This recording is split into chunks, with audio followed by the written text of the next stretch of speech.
Bismillahirrahmanirrahim. Assalamu alaikum everyone. Dear students, this is your countdown class and I am here to give you task of countdown for grade 5. Well students, for this you have to open your countdown book, page number 22. Well students, last video में हमने maths flash में किया था first 2 points को discuss. आज हम बाकी points को डिस्कस करेंगे, जिसमें हम डिस्कस करेंगे factors and common factors, multiples and common multiples, और फैक्टर्स को हम वेन डायग्राम के थ्रू किस तरीके से सॉल्व कर सकते हैं। इसके अलावा हम करेंगे highest common factor by Venn diagram. So let's start it. Well student, सबसे पहले है हमारे पास कॉमन फैक्टर्स। फैक्टर्स क्या होते हैं? फैक्टर्स एक्चुअली आपके पास अगर कोई नंबर है और आपसे कहा जाता है कि इसके फैक्टर्स फाइंड आउट करें, तो आपने करना ये होता है, आपने देखना होता है कि वो नंबर जो आपके पास मौजूद है वो किन किन टेबल्स में आता है। आपने वो नंबर्स लिखने होते हैं। और जब हम कॉमन फैक्टर्स की बात करते हैं तो कॉमन फैक्टर्स में आपके पास 2 नंबर होने चाहिए।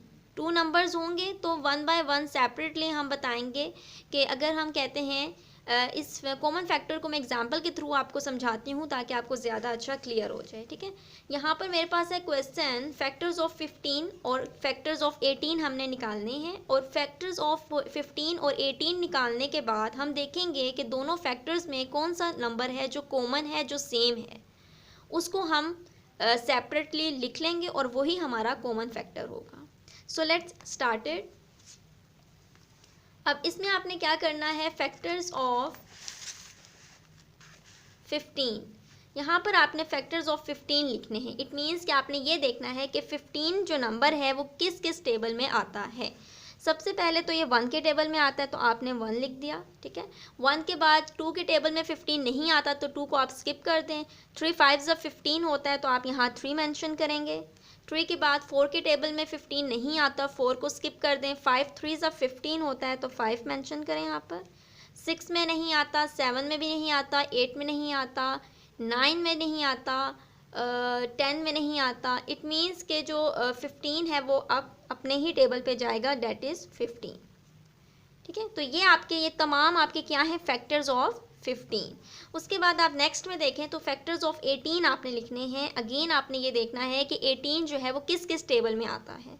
1 के टेबल में आता है, 2 9 18 2 के टेबल में आता है, 3 6 18 3 के टेबल में आता है, 4 के टेबल में नहीं आता, 5 के टेबल में नहीं आता, 6 के टेबल में आता है, 6 3 18, 7 के टेबल में नहीं आता, 8 के टेबल में नहीं आता, 9 2 18 होता है तो 9 लिखेंगे।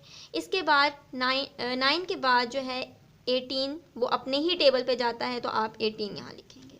तो ये तमाम जो हैं वो फैक्टर्स हैं 18 के। अब आपने जो चीज़ नोटिस करनी है वो ये है कि आपने इन दोनों फैक्टर्स को कंपेयर करना है और देखना है कि कौन सा फैक्टर है जो कॉमन है। ठीक है, तो यहाँ आप देखें आपके पास 1 कॉमन है तो आप 1 को इस तरह से सर्कल कर दें। उसके बाद आपके पास 3 कॉमन है तो 3 को भी आप हाईलाइट कर दें। 1 और 3 जो हैं वो कॉमन फैक्टर्स में आएंगे तो आप यहाँ कॉमन फैक्टर्स मेंशन करोगे और उसके आगे लिखोगे 1 एंड 3। तो इस तरह से कॉमन फैक्टर्स हम फाइंड आउट करते हैं। लेकिन अगर कहा जाए कि वेन डायग्राम के थ्रू कॉमन फैक्टर्स निकालें, फिर आपने क्या करना है, फिर जो मेथड है वो यहाँ तक तो सेम ही होगा, स्टार्ट से लेकर यहाँ तक का जो मेथड है वो सेम है।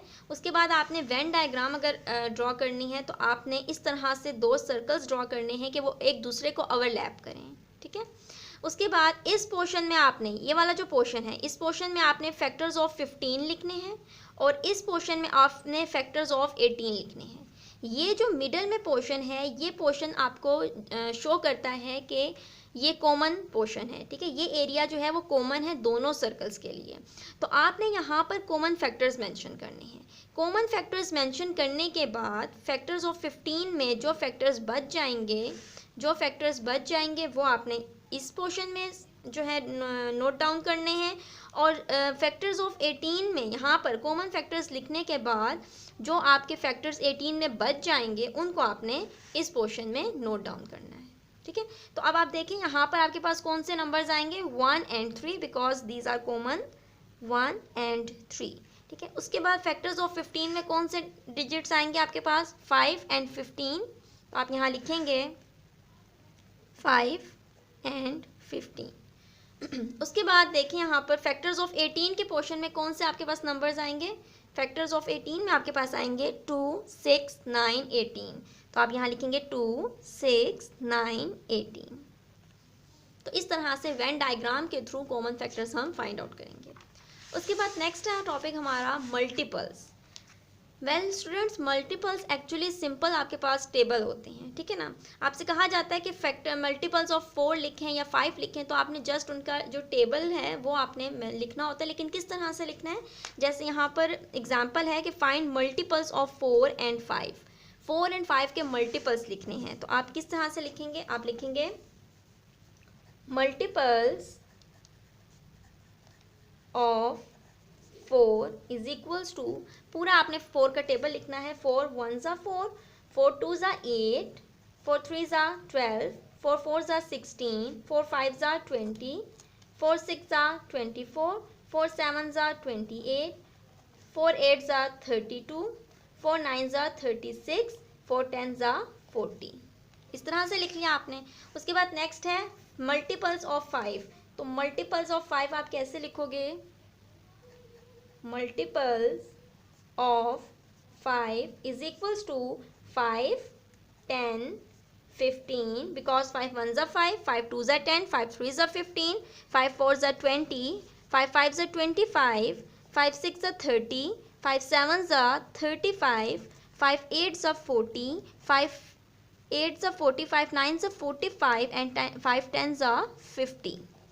इसके बाद आपने क्या करना है? ये तो हो गए मल्टीपल्स। अगर आपसे कहा जाए कि कॉमन मल्टीपल्स निकालें, तो अगेन आपने कॉमन मल्टीपल्स की हेडिंग देनी है कॉमन मल्टीपल्स,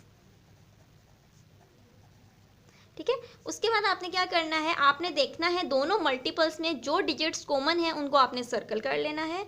जैसे यहाँ देखें तो आपके पास जस्ट एक ही नंबर है जो कॉमन है और वो है जी 20, ठीक है। तो आपने 20 को इस तरीके से हाईलाइट कर लिया और आपने कॉमन मल्टीपल्स में लिख दिया कि 20 जो है वो कॉमन मल्टीपल है। तो इस तरीके से हम फाइंड आउट करते हैं मल्टीपल्स और कॉमन मल्टीपल्स।